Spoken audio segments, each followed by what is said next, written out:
NXT TakeOver New York takes place in Brooklyn at the Barclays Center.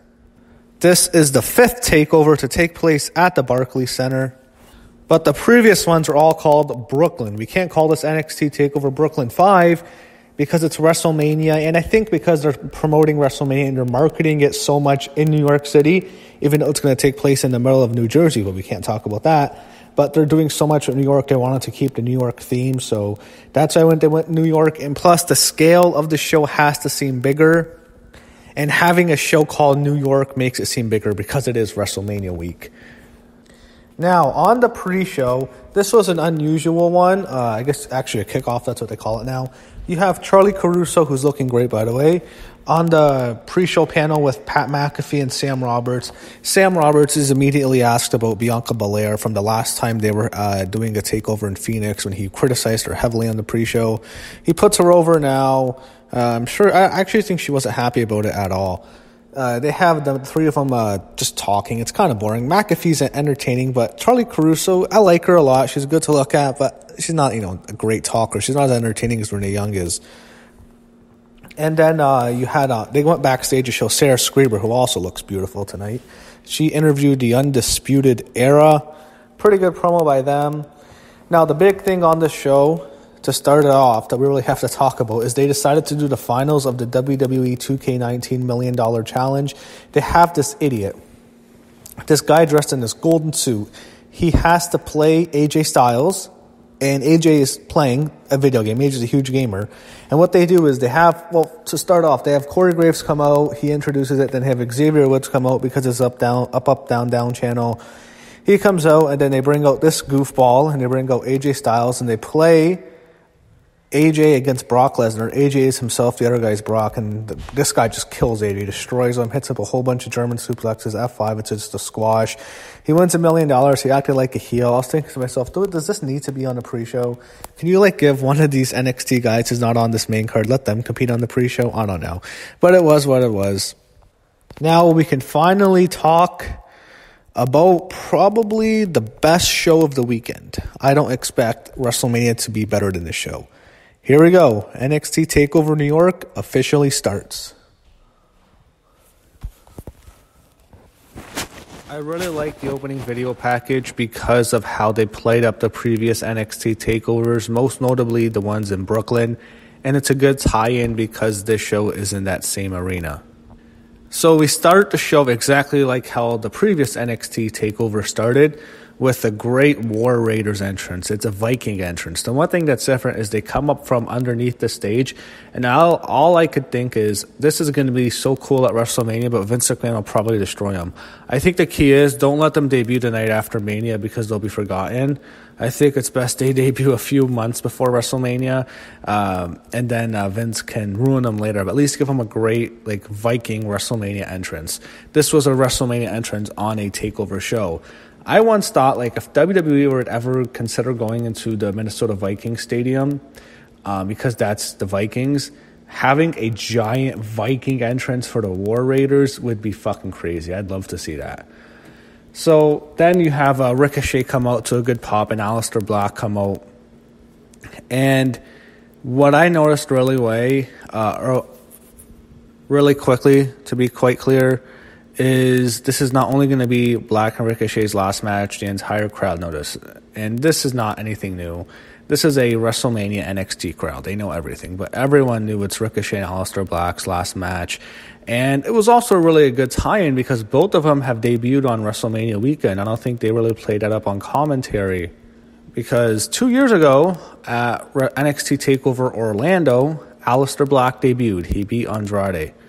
Then 1 year ago, Ricochet debuted in New Orleans when he participated in that ladder match. So both of them debuted during WrestleMania weekend for NXT, and both of them are going to finish up with NXT on WrestleMania weekend. I still have mixed feelings about them. I don't like them as a team. I like them both as single stars. I think Aleister Black's character is a lone wolf. I don't think he should be partnering up with anybody. I think it does hurt his character. He's the root of all evil. I'm not a huge fan of that. But they're having great matches, and there's no doubt about that. This match is incredible. The NXT Tag Team division is so underappreciated. The match was insane. I can't go. I just forget so many of the spots. It's so hard to remember everything. All I can tell you is the match is great. Hansen is incredible. He's basically a cruiserweight who's 200 or 300 something pounds. It's incredible. The guy is a monster. My only fear is once they get to the main roster, Vince is going to see something in Hansen. He's going to split him up from Rowe, and Rowe's going to be done, and he's going to mess up Hansen. It's just, these guys are crazy. Hansen's just a monster. It was a great showcase, more so for Black and Ricochet. The way the match was going, I knew for sure they're going to lose. We knew they were going to lose anyway, but the amount of offense Aleister, Black, and Ricochet were getting earlier in the match, it's pretty obvious they were going to lose. Two spots that really stood out to me was a corkscrew by Ricochet, which was basically a dive. He did a corkscrew out to the outside. It was, by his standards, it's fucking crazy. It's like, this guy's insane. And then there was a huge cannonball by Hansen, which was great. This was a babyface match. There was no heels here. The fans were more into the Ricochet and Black, but they liked the War Raiders. And this was a really fun opener, and it was a really great match to start because the fans really liked everyone here. I really loved the ending. I thought it was a good ending. They get the pin on Ricochet. They protect Black more than they do protect Ricochet, I noticed. And after the match, I really liked how the War Raiders show respect. What they do is they basically shake their hands, which was good, but then they bow. They put their title belts and they both bowed to Ricochet and Black. And I think they looked even confused. Then they leave the ring, and Aleister and Ricochet stand in the ring for the last time in NXT. The fans chant, "Thank you." Ricochet's in tears. Amazing moment, just really emotional. This is why we love NXT. Really, really good stuff here, and just a great send-off for both Aleister Black and Ricochet. Next, after a break, we see Toni Storm in the crowd. She's with Piper Niven. Toni looks great, by the way. She always does. Kayla Braxton's doing ring introductions, and she always looks great, too. I'm a fan of Kayla. I think she's really good, actually. Also wanted to mention the commentary team. You have Mauro Ranallo on commentary, who, look, I know people love Mauro. People feel sorry for him. I'm not a fan anymore. Just the whole Mamma Mia stuff. The thing that bothers me about Mauro is not his commentary. It's just the amount of pop culture references he always has to insert to every single one of his matches. It's too much, Mauro. I don't care about this. I'm not even someone who really follows pop culture much. I know pop culture I follow is wrestling. That's it. I only care about wrestling. I don't care about some rapper or some movie star or some idiot doing Saturday Night Live. It's not like I have to see that. I don't care. I don't want to hear that. I don't think wrestling fans are really that pop culture savvy outside of professional wrestling. They like wrestling. I don't think they really care too much about other outside stuff. That's my take. Anyway, next we have Velveteen Dream and Matt Riddle. Had a good ring introduction. I have to say, Matt Riddle's King of Bros is so much better than the original Bro. Original Bro sucks. King of Bros is better. Velveteen Dream also had this WrestleMania-style entrance, and he is dressed as the Statue of Liberty, which was great. I really love the Velveteen Dream. I love how much he loves wrestling. I can tell this guy is a mark. He loves Hulk Hogan. He loves the Macho Man Randy Savage. So much of his work is based off of those two wrestlers. It's like he goes from Hogan to Savage. I understand. I watched a lot of Hogan and Savage matches. I had all those tapes. I can tell he is so influenced by both of them. And one thing I did notice when he was doing the hulking up spot, he went from Hogan, then he went immediately to Savage on the outside. He did the dive from the top rope, the double axe handle. So this started with Matt Riddle. Oh, yeah, by the way, the way it started off, the fans were into both of them. They cheered for Velveteen, then they went to Bro for Riddle. They had Riddle dominate a lot early. He did a lot of MMA holds. He did a Kimura. He did an arm bar. He did an arm triangle, which arm triangle looks the most painful. I've been in some of them. The triangle hurts like motherfucker. And I love the transitions. I like MMA a lot. I wouldn't mind just seeing like a wrestling match as an MMA jiu-jitsu match, not a fight. In terms of punching, but I really like jiu-jitsu. I'd love to see like just more of that stuff. I think that's just awesome. There's a lot of jiu-jitsu here. Riddle takes control, and then Dream, he does the hulking up, which was really cool. There's some comedy here. I'm really interested in both of their futures. I think both of them have tremendous amount of potential. Riddle more than Dream, I think. I think Riddle can be a top star. The ending was great. I loved how Matt Riddle gives the Velveteen Dream a German suplex from the ropes, basically, and it just looks nasty because he flipped all the way over it, and he hits a really nice dive. He calls it the floating bro splash, and then it was a great false finish, Dream kick. So I really liked how they finished it. They had the Velveteen Dream win them with a roll-up, and that's really good, mainly because when you have a roll-up finish, when you're trying to protect someone, it's great. You can beat him, and it's like he wasn't decisively pinned, and I really liked how they did that. You couldn't take the belt off of the Velveteen Dream because he just beat Johnny Gargano on NXT not too long ago, and you do not want to beat Matt Riddle decisively. So this was a very good finish, and I really, really enjoyed it. I thought this was a hell of a match. I had a lot of fun watching this. Next was the WWE United Kingdom Championship. You had Pete Dunne, the 2-year champion, 685 days, defending his reign against Walter. So Walter has my favorite theme music now. I love it. I've listened to it a couple of times since the show ended. It's just awesome. I really like it. And to add to the commentary, he had Vic Josepho. He was with Mauro Ranallo and Nigel McGuinness. On NXT UK, it's Nigel and Mauro. But here, it's those two. What I also noticed is they took out Percy Watson, which I wish they can take out Percy Watson permanently. That wouldn't be too bad.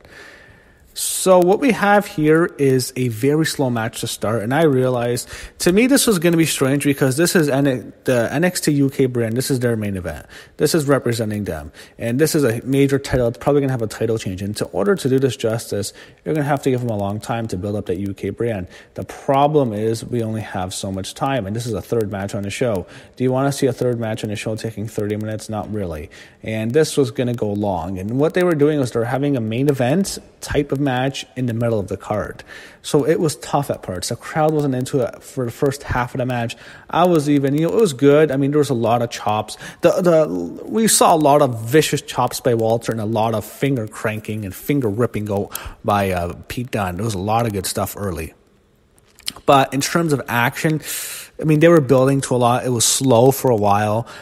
That being said, it really started to pick up near the end. It told a great story. It started to get really exciting. You had a great bitter ending by Pete Dunne. It looked like the match was over. Walter kicked. So Walter put so much punishment into Pete Dunne in this match. There was a lot of false finishes near the end. There was parts in which you thought, you kind of knew Walter was going to, or they're going to keep this on Dunne. They could keep this on Dunne. You never know. The super power bomb near the end it's so dangerous. I'm not a fan of super power bombs. It looks scary.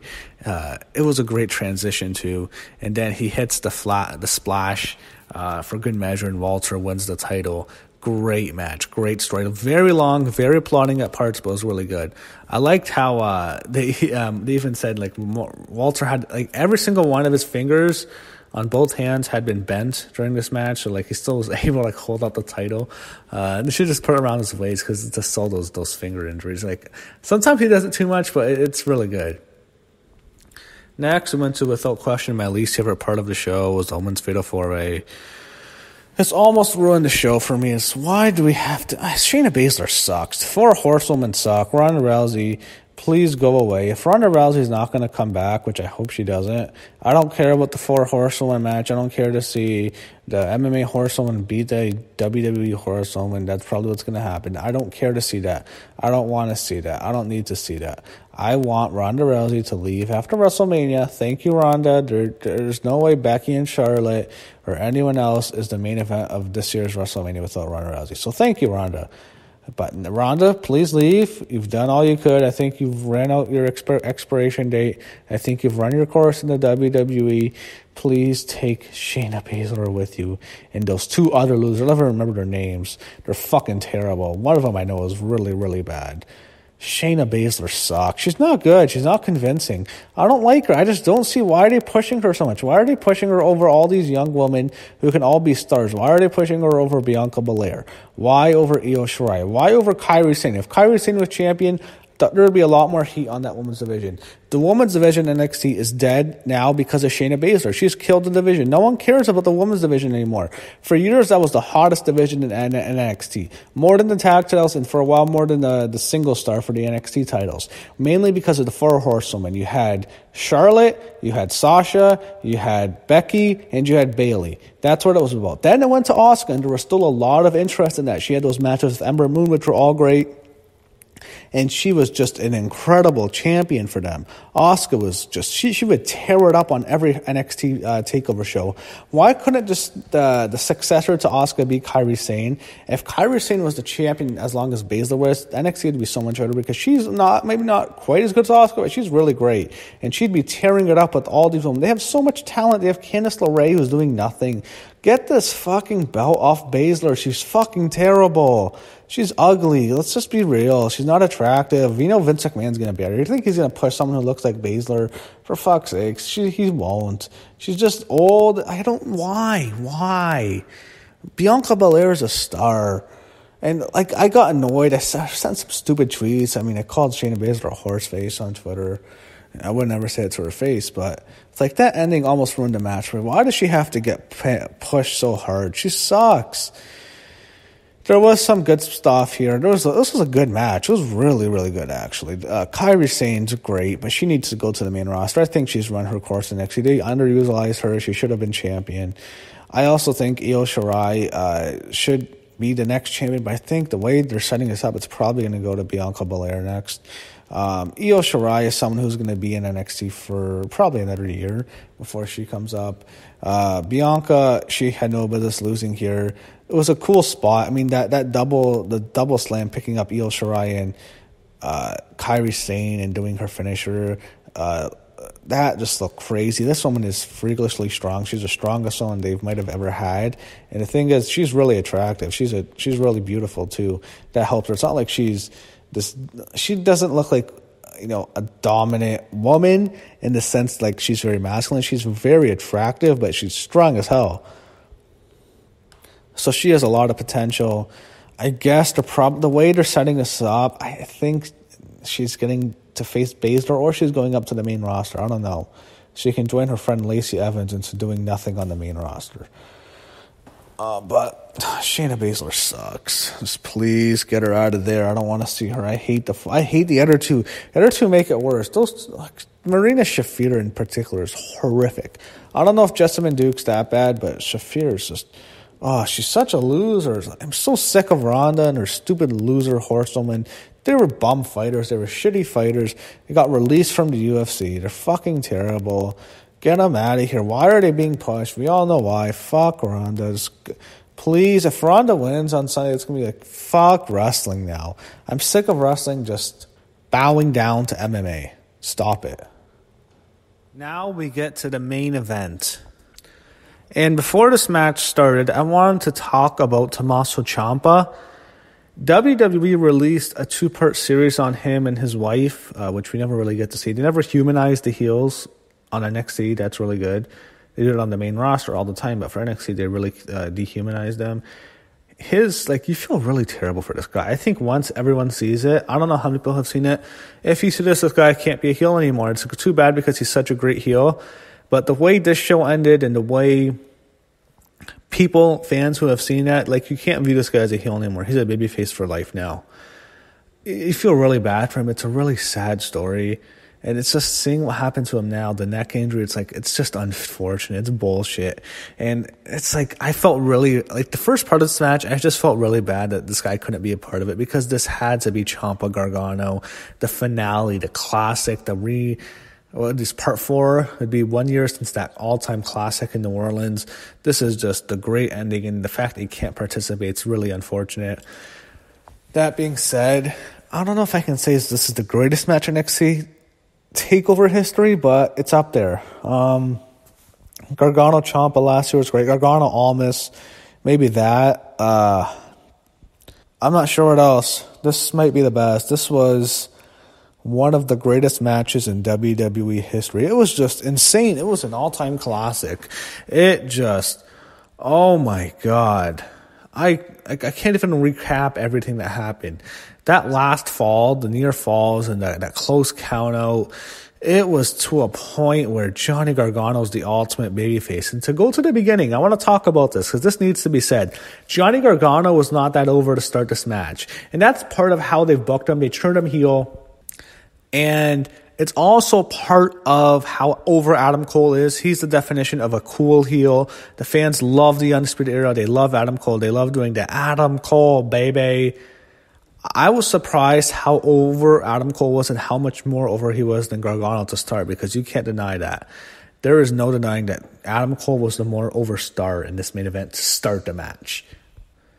Now, when they get into the match, the first fall, it was pretty good. It was slow. I mean, we knew this was going to go a very long time. It's 2 out of 3 falls. Main event, it's WrestleMania weekend. They're going like 30 minutes. I knew that for sure. First fall, pretty good. Cole wins with this finisher. It was all right. Second fall was actually really good. You saw some really good stuff. Gargano's going to the outside a lot. Saw a lot of banging into the ring post in this match.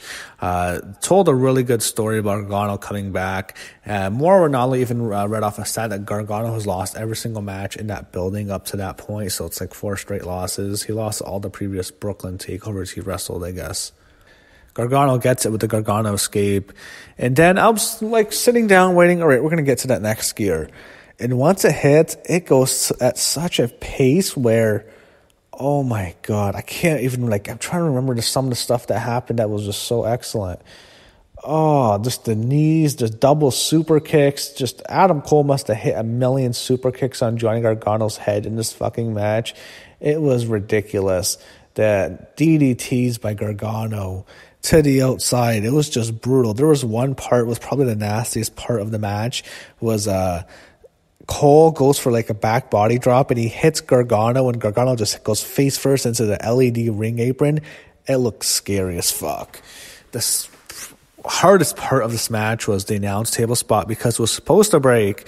Adam Cole hits his finisher. He basically hits Ciampa's fairy tale ending onto Gargano. And it hits into the announce table. It was supposed to break, I think, for sure, and it doesn't break. When it doesn't break, it's more painful because there's no give, and you just land flat on that hard surface. Oh, that just must have sucked for Johnny Gargano. And then it had that long count out, which was just great. This started to dawn on me how great of a match this was. The final 10 minutes are a masterpiece. It turned into an instant classic. It's the match of the year so far, in my opinion. The Undisputed Era getting involved made it even better. Just got more exciting. They hit their finisher and Gargano kicks out. Gargano kicks out of everything. The way this was being built, all right, Johnny Gargano's going. I can figure it out early, but they wanted to make you believe that it was over. Johnny Gargano kicks out of everything. He's a Superman in this match. It is nuts. He finally gets the win. He overcomes the Undisputed Era. He gets him in the Gargano escape again, and Adam Cole taps out. Johnny Gargano is your new NXT champion. An amazing ending. He's the champ. He celebrates. He's emotional. The crowd's going nuts. And this was fully behind Gargano. It went from pro Cole, not hating Gargano, but pro Cole to pro Gargano. They lost their minds. He celebrated in the audience. Candice LeRae comes out running. She's crying. They're hugged. They're hugging over the title. It's great. He hugs his father, who was sick last year. Johnny Gargano's just incredible moment. The boyhood dream has come true. That's the moment you always want to recreate, that Shawn Michaels WrestleMania 12 moment. It's incredible. Then he gets to the stage. He's with Candice. Ciampa comes out. And the cameraman fucked up a bit. He went to the crowd and he didn't see him hug, but Ciampa hugs Gargano. They hug. Candice hugs them. They're all celebrating like they're a family. And I'm sure they're all close. Johnny Gargano, Candice, and Ciampa and his wife are all really close in real life, I bet. And then it ends with the three of them raising their hands. Really close friends, just an amazing ending and a very emotional show and a very emotional ending. Just when you see that Ciampa video, that was just an amazing ending, an amazing seeing Johnny Gargano as the champion. This was in a classic match, and the presentation is just insane. One of my favorite matches I've ever seen from the WWE, and I think this is the greatest match in NXT history. So NXT TakeOver New York, another amazing show. I don't even know how to rank. It's like, I can't even. Every single one is just an amazing show. It gets to the point where It's like I want to see a bad takeover before I can remember it, because all the other ones are so great. Like, you can't even rank them. They're just always great, and the standard just is so high. And I've never seen a bad takeover. This was just another great one, another classic show. I don't know if it's the best. I mean, it's up there. I can't rank it. I'm not going to rank them anymore. I'm gonna stop doing it. But this is up there. It's just another amazing show. NXT TakeOver New York is fantastic. An amazing ending in particular. I love the ending. If nothing, you have to see the main event. Johnny Gargano's champ, the celebration at the end with his wife and with Ciampa. And watch that Ciampa video, then watch the whole Gargano match. Know the history between the two. It's an amazing story. So just for that, NXT TakeOver New York was a phenomenal show. Absolutely fantastic. And a great ending. The best ending to a takeover of all time.